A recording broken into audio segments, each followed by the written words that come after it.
Doctor Bidhanchandra রায়ের ১৪৫তম জন্মজয়ন্তী ও ৬৫তম প্রয়াণ দিবসে মন্তেশ্বরে পালিত হল জাতীয় চিকিৎসক দিবস। পূর্ব বর্ধমানের মন্তেশ্বর কাদম্বিনী ব্লক প্রাথমিক স্বাস্থ্য কেন্দ্রে জাতীয় চিকিৎসক দিবস উপলক্ষে চিকিৎসকদের সম্বর্ধনা জানানো হয়। ডাক্তার বিধানচন্দ্র রায়ের ১৪৫তম জন্মজয়ন্তী ও ৬৫তম প্রয়াণ দিবস উপলক্ষে আয়োজিত এই অনুষ্ঠানে চিকিৎসকদের ফুলের তোড়া, মিষ্টি ও শুভেচ্ছা উপহার তুলে দেন মন্তেশ্বর কলেজের অধ্যক্ষ বসন্ত খামরুই। তার সঙ্গে উপস্থিত ছিলেন কলেজের শিক্ষক, শিক্ষিকা, ছাত্রছাত্রী এবং হাসপাতালের চিকিৎসক ও স্বাস্থ্যকর্মীরা। এদিকে অখিল ভারতীয় বিদ্যার্থী পরিষদের মন্তেশ্বর শাখার পক্ষ থেকেও চিকিৎসকদের হাতে ফুলের তোড়া ও গাছের চারা তুলে দিয়ে সম্মান জানানো হয়। ছাত্র সংগঠনের সদস্যরা জানান, চিকিৎসকদের প্রতি সম্মান প্রদর্শনের পাশাপাশি হাসপাতালের সুস্থ ও শান্তিপূর্ণ পরিবেশ বজায় রাখতে তারা সবসময় হাসপাতাল প্রশাসনের পাশে থাকবে। অনুষ্ঠানে মেডিকেল অফিসার সুলতানা পারভিন বলেন, ডাক্তার বিধানচন্দ্র রায় দেশের অন্যতম শ্রেষ্ঠ চিকিৎসক ও প্রাক্তন মুখ্যমন্ত্রী ছিলেন। তার জন্ম ও প্রয়াণ উভয়ই ১ জুলাই হওয়ায় দিনটি জাতীয় চিকিৎসক দিবস হিসেবে পালিত হয়।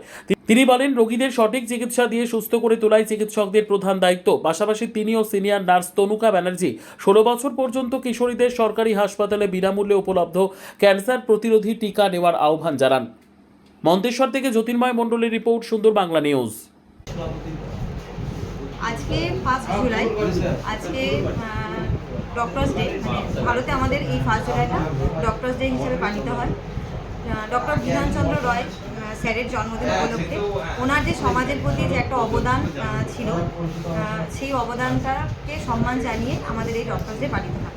এই ডক্টরস ডেতে আমি সমাজকে এটাই বলবো যে অবশ্যই আপনারা আমাদের পাশে থাকুন, যাতে আপনাদেরকে আমরা আমাদের মানে সেবা দিতে পারি, যতটা সম্ভব, যতটা মানে আমরা আমাদের তরফ থেকে আপনাদেরকে ভালো রাখতে পারি, আপনাদের সেবা করতে পারি, এটাই আপনাদের কাছ থেকে চাইবো। এরকমভাবে আপনারা আমাদের পাশে থাকুন। আর আমাদের যেটা একটা প্রকল্প এখন চলছে, সেটা হলো এইচপিভি ভ্যাকসিন।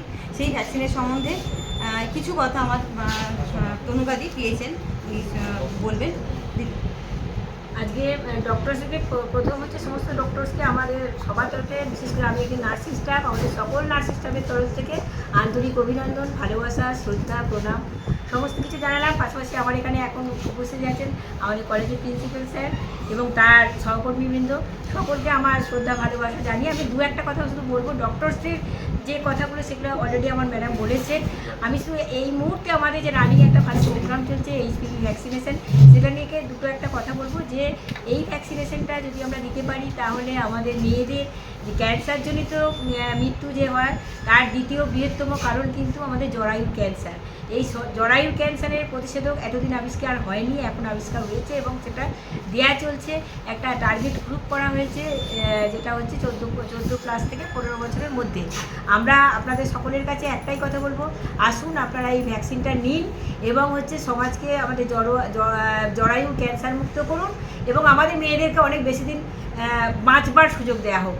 এটা যদি আমরা নিজেরা বুঝি, এখানে যারা আছে তারা যদি বুঝি, তারা তাদের বাড়ির লোক, তাদের আশেপাশে ভাই বোন, যে সমস্ত চারদিকে যারা এই 14 থেকে 15 বছরের মেয়েরা আছে তাদেরকে যদি বুঝিয়ে এই ভ্যাকসিনেশনটা নেওয়ানো যায়, তাহলে এটা কিন্তু আমাদের একটা সমাজের বিরাট উপকার এবং আমাদের মেয়েদের একটা বিরাট উপকার, এবং সমাজ উপকৃত হওয়া মানেই আমাদের দেশও উপকৃত হবে। সরকারিভাবে এটা কি সরকারিভাবে এটা দেওয়া হচ্ছে, বিনামূল্যে দেওয়া হচ্ছে, যার বাজার মূল্য মিনিমাম 9,000 টাকা একটা ডোজ বাইরে কিনতে গেলে। কত বছর বয়স থেকে কত বছর? 14 ক্লাস থেকে দেওয়া হচ্ছে, 15 বছর 3 মাস অবধি দেওয়া হচ্ছে। আগস্ট মাস অবধি এই ক্যাম্পেনিংটা আমাদের চলবে।